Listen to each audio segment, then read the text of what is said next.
کہ ہم سب کی مشترکہ خوش نصیبی ہے کہ ممبر نور پر خاندان نور کے چشم و چراغ اور بالخصوص اس خاندان والا تبار کی قیادت کرنے والی شخصیت حضور سیدی سرکار امین ملت کے چہرے کی ہم زیارت کر رہے ہیں۔ اللہ پاک سے دعا ہے اللہ رب العزت حضور قبلہ کو صحت سلامتی کے ساتھ عمر خضر عطا فرمائیں اور بہت دور اور دیر تک اس نورانی اور اسلاف کی یاد دلانے والے چہرے کی ہم زیارت کر سکیں۔ مجھے آج کی اس محفل کے لیے جس عنوان کی طرف حکم دیا گیا ہے اسی مناسبت سے میں نے سورۃ الفاتحہ کی کچھ آخری آیتوں کی تلاوت کرنے کا شرف حاصل کیا ہے۔ ویسے یہ سورہ مبارکہ تو ام الکتاب ہے، سورۃ الشفا ہے، سورۃ الدعاء ہے، فاتحہ الکتاب ہے، سبع مثانی ہے۔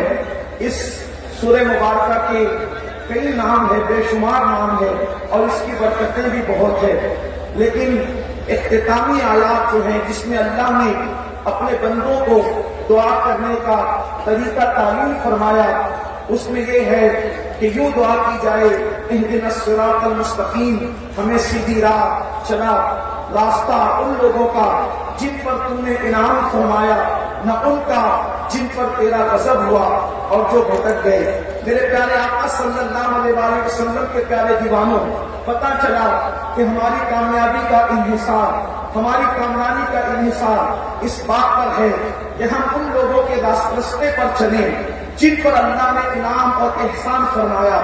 حالانکہ جتنی کثرت کے ساتھ یہ سورت پڑھی جاتی ہے اتنی کثرت کے ساتھ قرآن کی کوئی سورت نہیں پڑھی جاتی۔ ہر رکعت کے اندر اس سورت کو مسلمان نماز میں پڑھتے ہیں، اور جس وقت لوگ دعا کرنے کے لیے وقت نہیں پاتے تو جس مقصد کے لیے اس دعا کو، اس سورت کو پڑھ لیا جائے، اللہ تبارک و تعالیٰ مانگنے سے سوا عطا فرماتا ہے۔ اس سورہ مبارکہ کی بڑی برکتیں ہیں، لیکن سورہ مبارکہ میں حکم دیا جا رہا ہے ان کے راستے چلنے کی دعا کرو جن پر اللہ نے انعام فرمایا، احسان فرمایا۔ پھر آگے ایک مقام پر اس کی یوں صراحت کی گئی، انعم اللہ علیہم من النبیین والصدیقین والشہداء والصالحین، ان لوگوں پر اللہ نے انعام فرمایا جو اللہ کے انبیاء ہیں، جو صدیقین ہیں، جو شہداء ہیں اور جو صالحین ہیں، یعنی ان کے راستے چلو، عمل کے معاملے میں بھی ان کے راستے چلو۔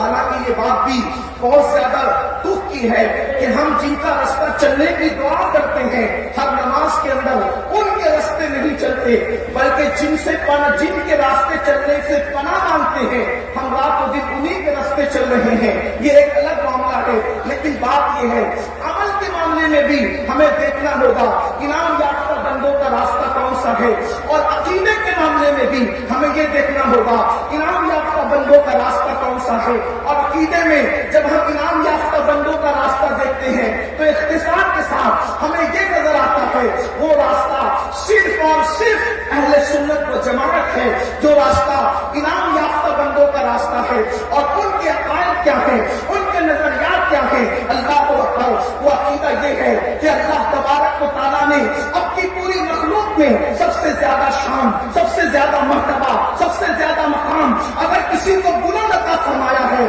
تو آمنہ کے نام، عبداللہ کے لقب جگر، ہم سب کی آقا و مولا مصطفیٰ جان رحمت صلی اللہ علیہ وآلہ وسلم کی شان ہے۔ اللہ نے ان کو یہ مقام عطا فرمایا کہ وہ سارے انبیاء کے سردار ہیں، سارے انبیاء ان کے مقتدی ہیں اور وہ مقتدا ہیں، اس لیے کہ بلکہ یہ بات بتانے کے لیے مسجد اقصی میں شب معراج سب کو جمع کر دیا گیا اور لوگوں کو دکھا دیا گیا، قیامت تک کے لوگ دیکھ لیں کہ سب سے آگے جو کھڑا ہے وہ نبیوں کا مقتدا ہے اور سارے انبیاء ان کے پیچھے ہیں۔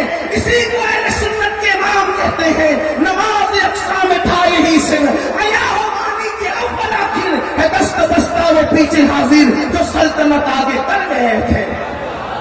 سب سے بلند مرتبہ اللہ نے ان کو دیا، وہ شفیع المذنبین ہے، اللہ اکبر، سید الملائکہ جبریل امین ان کے طلبوں کو بوسہ دے کر بتاتے ہیں کہ محمد رسول اللہ کے طلبوں کی شان کا عالم کیا ہے۔ اللہ اکبر، میرے امام کہتے ہیں تاج روح القدس کے موتی جسے سجدہ کرے، تاج روح القدس کے موتی جسے سجدہ کرے، رکھتی ہے کتنا وقار، اللہ اکبر ایڑیا، رکھتی ہے کتنا وقار، اللہ اکبر ایڑیا۔ میرے آقا صلی اللہ علیہ وسلم کے دیوانوں، ان کی رفتار ایسی ہے کہ لوگوں نے ان کو حلیمہ کی بکریوں کے پیچھے دیکھ کر اپنی طرح بشر سمجھا، لیکن اللہ اکبر حلیمہ کی بکریوں کے پیچھے دیکھ کر اپنی طرح بشر سمجھنے والوں کو پھر یہ منظر بھی دکھا دیا گیا کہ جب وہ اپنی رفتار سے چلے تو جبریل امین تھک تھک کر رہ گئے، اور امام اس کی طرف یوں اشارہ کرتے ہیں، تھکے کے روح الامین کے بازو، کہاں وہ دامن کہاں وہ پہلو، نگاہ چھوٹی امید ٹوٹی، نگاہ حسرت کے ولولے تھے۔ اگر وہ عاجزی کرتے ہیں، انکساری کرتے ہیں، تو حلیمہ کی بکریوں کے پیچھے چلتے ہیں، اور جب وہ اپنی رفتار سے جاتے ہیں تو پھر جبریل امین جیسا طاقتور بھی اللہ اکبر ان کا ساتھ نہیں دے پاتا، اور وہ تھک کر کے اللہ اکبر نگاہ حسرت کے ولولے جو ہے وہ لوگوں کو نظر آتے ہیں۔ یہ ان کا مقام ہے، وہ نبیوں کے سلطان ہے، وہ شفیع المذنبین ہے، وہ سید المرسلین ہے، وہ قائد المرسلین ہے، وہ آخری نبی ہے۔ تمام اولین اور آخرین میں خدا کی مخلوق میں جس کو جو ملا، جتنا ملا، سب انہی سے ملا ہے، اللہ اکبر۔ اور آخرت میں بھی سب انہی کی طرف احتیاج رکھیں گے، سب انہی کے محتاج ہوں گے۔ ہما شما تو کیا، میں اور آپ تو کیا، نمازی غازی حاجی تو کیا، انبیاء کو بھی ان کی طرف نگاہ احتیاج ہوگی، حتیٰ کہ اللہ اکبر سیدنا ابراہیم خلیل اللہ کو بھی ان کی طرف اس کی احتیاج ہوگی۔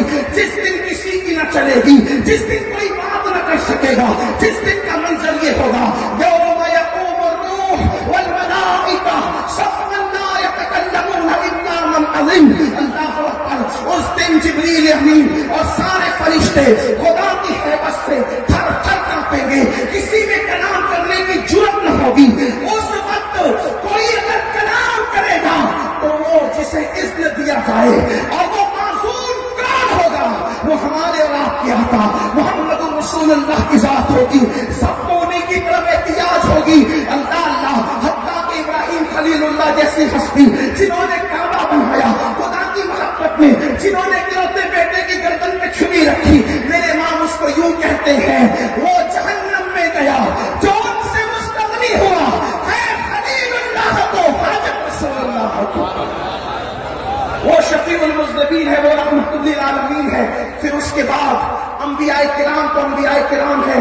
ہم ایمان لانے کے معاملے میں انبیاء کے حوالے سے تفریق نہیں کرتے، اللہ اکبر، لیکن انبیاء میں اللہ نے ایک کو دوسرے پر فضیلت دی، جس کو جو فضیلت دی ہے اس فضیلت کو ماننا ہمارے ایمان کا حصہ ہے۔ پھر اس کے بعد اصحاب پاک کی باری آتی ہے، اللہ اکبر، میرے نبی کے بعد، انبیاء کے بعد اللہ کی مخلوق میں، انسانی کائنات میں اللہ نے سب سے بڑا مرتبہ اگر کسی کو عطا فرمایا ہے تو اہل سنت کا جمہور عقیدہ یہ ہے، افضل البشر بعد الانبیاء بالتحقیق سیدنا ابو بکر صدیق رضی اللہ تبارک تعالیٰ عنہ، سیدنا صدیق اکبر اصدق الصادقین ہے، اللہ اکبر، سید المتقین ہے۔ وہ صرف متقی نہیں بلکہ اتقی ہے، اور قرآن کہتا ہے ان اکرمکم عند اللہ اتقاکم۔ اللہ اکبر، سیدنا صدیق اکبر کیا ہے؟ اسی اللہ اکبر جس خانقاہ میں ہم بیٹھے ہیں اس خانقاہ کے مولی سے اعلیٰ، جد اعلیٰ حضور سیدی میر عبد الواحد بن گرامی رحمت اللہ تعالیٰ علیہ اپنی مشہور زمانہ اور مقبول مادہ رسالت کتاب میں سب سنابل شریف میں لکھتے ہیں کہ میرے آقا مصطفیٰ جان رحمت صلی اللہ علیہ وسلم نے ارشاد فرمایا کہ لوگوں، ابو بکر کو جو مرتبہ ملا ہے وہ نفل نماز اور روزوں کی وجہ سے نہیں ملا، نفلی عبادت کی وجہ سے مرتبہ نہیں ملا، بلکہ ابو بکر کو جو مرتبہ ملا ہے وہ اس کے دل کی کیفیت کی وجہ سے ملا ہے۔ اور دل کی کیفیت کیا ہے؟ اللہ اکبر، سیدنا صدیق اکبر کا حال یہ تھا، اللہ اللہ، کتابوں میں آتا ہے کہ صدیق اکبر جب اپنے گھر کو لوٹتے، جب اپنے گھر کو واپس جاتے تو اللہ اکبر صدیق اکبر کا دل نہیں لگتا، اور سیدنا صدیق اکبر اپنے گھر میں اپنے بچوں کے درمیان بے چین رہتے، اپنی بیوی کے پاس بے چین رہتے، اپنے گھر میں بے چین رہتے. لوگ کہتے ہیں انسان کو اپنے گھر سکون ملتا ہے جب لوگ کام سے فارغ ہوتے ہیں تو ایسے گھروں کی طرف لوٹتے ہیں جیسے پرندے اپنے دوستوں کی طرف لوٹتے ہیں. لیکن بار صدیق کو اپنے گھر میں قرار نہیں آتا. سیدنا صدیق اکبر جب گھر میں بے چین ہوتے ہیں تو اپنا گھر چھوڑ کر مصطفیٰ جان رحمت کے دروازے پر جاتے ہیں اور حضور کی چوکھٹ پہ پردہ پڑا رہتا ہے. اور صدیق اکبر کبھی یہ رخسار مصطفیٰ جان رحمت کی چوکھٹ پہ رکھتے ہیں, کبھی یہ رخسار مصطفیٰ جان رحمت کی چوکھٹ پہ رکھتے ہیں. اسی طرح پوری رات گزر جاتی ہے اور جب صبح آتی ہے تو صدیق کا چہرہ مصطفیٰ جان رحمت کی تحریف پر ہوتا ہے. اندازہ تو فرمائے اسی کو تو استاد زمان یوں روشنی لے کر تمنا کرتے نظر آتے ہیں, کر وقت اجل سر تیری چوکھٹ پہ جھکا ہو, کر وقت اجل سر تیری چوکھٹ پہ جھکا ہو. جتنی ہو قضا ایک ہی سجدے میں ادا ہو, جتنی ہو قضا ایک ہی سجدے میں ادا ہو. تلے یار پر جبیں سائی کرنا یہ کئی سجدوں کی قبولیت کی ضمانت ہو جایا کرتی ہے. اللہ اکبر. صدیق اکبر تلے یار پر اپنی اللہ اپنے رخسار کو رکھ کر کے رات پر پڑے رہتے ہیں. اللہ اللہ. جب صبح ہوتی ہے حضور اپنے تلے اقدس سے پردہ ہٹاتے ہیں تو پوچھتے ابو بکر کون سی ضرورت تمہیں لائی ہے, کس ضرورت کے تحت یہاں آئے ہو؟ تو صدیق اکبر کہتے ہیں یا رسول اللہ جب اپنے گھر جاتا ہوں تو آپ کے بغیر قرار نہیں آتا, آپ کے بغیر دل نہیں لگتا. کیوں؟ اس لیے کہ پروانے کو چلا تو بلبل کو پھول بس, اور صدیق کے لیے تو خدا کا رسول بس. حضور آپ کے بغیر قرار نہیں آتا, آپ کے بغیر چین نہیں آتا. اللہ اکبر. صدیق اکبر کہتے آقا بس میری تمنا یہ ہوتی ہے کہ جب میں آپ کو نہ دیکھوں تو آپ کی چوکھٹ پہ پڑا رہوں. جب صبح ہو تو صبح کے وقت حضور سب سے پہلے اگر کسی کو پہ نظر ڈالے, سب سے پہلی نظر صبح میں اگر کسی پہ پڑے تو ابو بکر پہ پڑے, اور ابو بکر سب سے پہلے صبح کسی کا چہرہ دیکھے تو محمد رسول اللہ کا چہرہ دیکھے. یہ صدیق اکبر ہے, وہ صدیق اکبر جس کے لیے فرمایا جس نے ہمارے ساتھ اچھا سلوک کیا ہم نے سب کے سلوک کا بدلہ ادا کر دیا. لیکن ابو بکر قیامت کے دن ہماری طرف سے اللہ ابو بکر کو بدلہ عطا فرمائے گا. وہ صدیق اکبر جس نے جان قربان کی رسول اللہ پر. اللہ اللہ. غار میں جان قربان کی. میرے پیارے آقا علیہ السلام کے پیارے دیوانوں, صدیق اکبر کی پھر قربانیاں کیا ہے. ایک وقت ایسا آیا دین پر جب دین کی کشتی ڈولنے لگی, جب دین کی کشتی ڈولنے لگی اور ایسے خطرات تھے, اس وقت صدیق اکبر نے کیسے سہارا دیا. اللہ اکبر. ایک وقت وہ تھا جب اللہ کے حبیب علیہ السلام و تسلیم نے آنکھیں بند کی. اللہ اکبر. مرض یہ یار کے مطابق تو وہ قبائلی علاقے جو لوگ آخر میں مسلمان ہوئے تھے, کمزور ایمان والے تھے, وہ دین سے باہر ہونے لگے. یہ کیسا نبی ہے جو معاذ اللہ دنیا سے چلا گیا, ارتداد کا فتنہ ہوا, پھر اس کے بعد حالات یہ ہوئے کسی نے زکات دینے سے انکار کیا, جھوٹے نبوت کے دعوے دار پیدا ہو گئے, جھوٹے دعوے دار پیدا ہو گئے نبوت کے حوالے سے. پھر کیا ہوا. اللہ اکبر.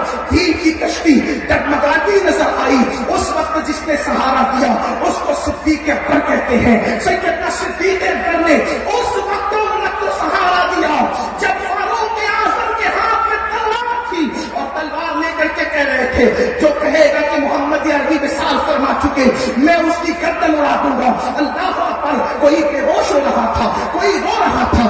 اس وقت منبر پہ آ کے صحابہ کو سہارا دینے والی ہستی کا نام ابو بکر صدیق ہے, جس کا احسان یہ ہے. اللہ اکبر. جس نے اعلان کیا منبر پہ آ کے وما محمد الا رسول قد خلت من قبلہ الرسل. اللہ اکبر. محمد تو اللہ کے رسول ہیں, ان سے پہلے بھی جو رسول تشریف لائے تو اگر وہ شہید ہو جائیں یا اللہ رب العزت کے بلاوے پر تشریف لے جائیں تو کیا تم الٹے پیر پلٹ جاؤ گے؟ نہیں نہیں. صحابہ کہتے ہیں جس دن صدیق اکبر نے یہ آیت تلاوت کی ہم کوئی بھول چکے تھے. ایسا لگتا تھا جیسے آج ہی یہ آیت کریمہ کا نزول ہوا ہے. یہ صدیق اکبر کے احسانات ہیں جنہوں نے اللہ اکبر اسلام کو سہارا دیا, سہارا. اللہ اکبر. صدیق اکبر پہ بات کی جائے تو بہت کچھ کہا جا سکتا ہے, لیکن دو مصرے حضور محدث اعظمین کے چوچوی رحمت اللہ علیہ کے پڑھے جائیں تو بات مکمل سمجھ میں آتی ہے. وہ کہتے ہیں مرتبہ حضرت صدیق کا کا یہ ہے سید، مرتبہ حضرت صدیق کا یہ ہے سید. ہر فضیلت کے وہ جامع ہیں نبوت کے سوا، ہر فضیلت کے وہ جامع ہیں نبوت کے سوا. پھر سیدنا فاروق اعظم کا دور، اللہ اکبر، جس کی وجہ سے اللہ نے اسلام کو عزت عطا کی. ان کی ہجرت مسلمانوں کے لیے نصرت تھی، ان کی خلافت مسلمانوں کے لیے رحمت تھی. جتنی فتوحات ان کے دور میں ہوئی اس سے زیادہ فتوحات کسی کے دور میں نہیں ہوئی. حتیٰ کہ پھر عرض کروں حضرت سیدی میر عبد الواحد بلگرانی رحمت اللہ تعالی علیہ لکھنے اپنی کتاب میں وہیں سے بات کر رہا ہوں اس لیے کہ آپ کو یہ بات بتا دوں، ماہریرا والوں کو اور ماہریرا مطہرہ سے جو ہے وہ منسلک رہنے والوں کو بہت زیادہ ادھر ادھر کی طرف توجہ کرنے کی ضرورت نہیں ہے. اللہ اکبر، یہ ماہریرا پر خصوصی فیضان ہے کہ ہمیں عقیدے کی بات کرنا ہو تو بھی ماہریرا کا حوالہ کافی ہے، اور اگر عمل کی بات کرنا ہو تو بھی کافی ہے. مثال کے طور پر میں آپ کو بتاؤں، اللہ اکبر، اگر ہم سب سلامی کی بات کرتے ہیں تو وہ بھی تو ماہریرا کے جد آلہ ہیں، اور